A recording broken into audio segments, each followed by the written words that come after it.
Acting అనేది ఉద్యోగం కాదు అంటూ ఒక టైప్ ఆఫ్ బ్యాచ్ అందరికీ కూడా రానా దగ్గుబాటి గారు స్ట్రాంగ్ కౌంటర్ ఇవ్వడం జరిగింది.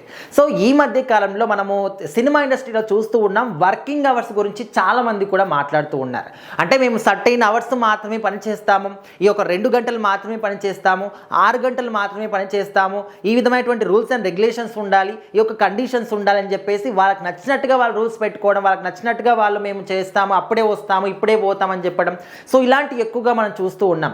సో ముఖ్యంగా రీసెంట్గా స్పిరిట్ సినిమాలో ఛాన్స్ వచ్చినటువంటి దీపికా పదుకొని కూడా ఇలాంటి రూల్స్ పెట్టడం వల్ల సందీప్ రెడ్డి వంగ గారు స్వయంగా తన ముఖం మీదనే మాకు అవసరం లేదు అని చెప్పేసి చెప్పడం జరిగింది. ఇంకా కొన్ని ప్రాజెక్ట్స్ నుంచి కూడా దీపికా పదుకొని తెలుగు సినిమా ఇండస్ట్రీ వాళ్ళు వద్దు అని స్వయంగా చెప్పడం జరిగింది.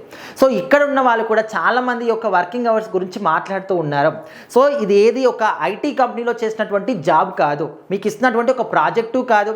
ఈ యొక్క 8 గంటలకే రావాలి, 6 గంటలకే పోవాలి, 10 గంటలే వర్క్ చేయాలి, 6 గంటలే వర్క్ చేయాలి, ఇలాంటివి ఏవి కూడా పెట్టుకోకూడదు. కళామ తల్లి మనకి ఇచ్చినటువంటి గొప్ప వరం ఈ యొక్క యాక్టింగ్ అనేది. ఇదేదో ఎక్కువ గంటలు పనిచేస్తే అద్భుతంగా సీన్ వస్తుంది, తక్కువ గంటలు పనిచేస్తే అసలు సీనే వర్కౌట్ కాదు. సో ఇలాంటి సిల్లీ రీజన్స్ కూడా ఏమాత్రం కూడా అసలు ఇందులో మీనింగ్ కూడా ఉండదు. అండ్ కంప్లీట్గా యాక్టింగ్ అనేది మన స్కిల్స్కి సంబంధించింది. మనము దాన్ని ఇష్టపడి దాన్ని ఒక ఏదైతే మన క్యారెక్టర్ ఇచ్చారో ఆ ఒక క్యారెక్టర్ని మన లోపలికి జీవింపజేసుకొని యాక్టింగ్ చేస్తే అది మనలో నుంచి వచ్చినటువంటి ఒరిజినల్ కంటెంట్.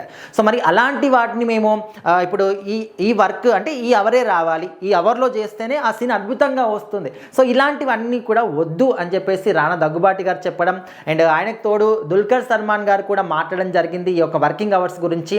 అండ్ ఇక్కడ చాలా మెయింటైన్ చేస్తూ ఉంటారు టైమింగ్స్ అనేవి. నేను మహానటిలో చేసినప్పుడు 6 గంటలకే సరిగ్గా నేను ఇంటి దగ్గరికి వెళ్ళిపోయేవాడిని. అండ్ తమిళ సైడ్ అక్కడ సైడ్ మనం చూసుకుంటా ఉంటే వారంలో 2 అంటే నెలలో 2 ఆదివారాలు కూడా మాకు లీవ్లు ఇచ్చేవాళ్ళు, ఇదేదో స్కూల్కి వచ్చినట్టు అనే విధంగా కూడా ఆయన చెప్పడం జరిగింది.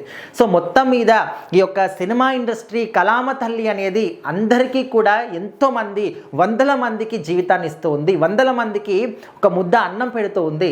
అలాంటిది దీన్ని ఈ విధంగా అవమానకరంగా చేయడం కరెక్ట్ కాదు. మీరు ఒక సినిమా కంప్లీట్ చేయాలి, ఒక క్యారెక్టర్ కంప్లీట్గా మీరు దాన్ని దాసోహం చేసుకొని ఆ క్యారెక్టర్కి ప్రాణం పోయాలి అనుకుంటే 24 అవర్స్ కూడా ఖచ్చితంగా వర్క్ చేయాల్సి ఉంటుంది అని చెప్పేసి రానా దగ్గుబాటి గారు మాట్లాడడం.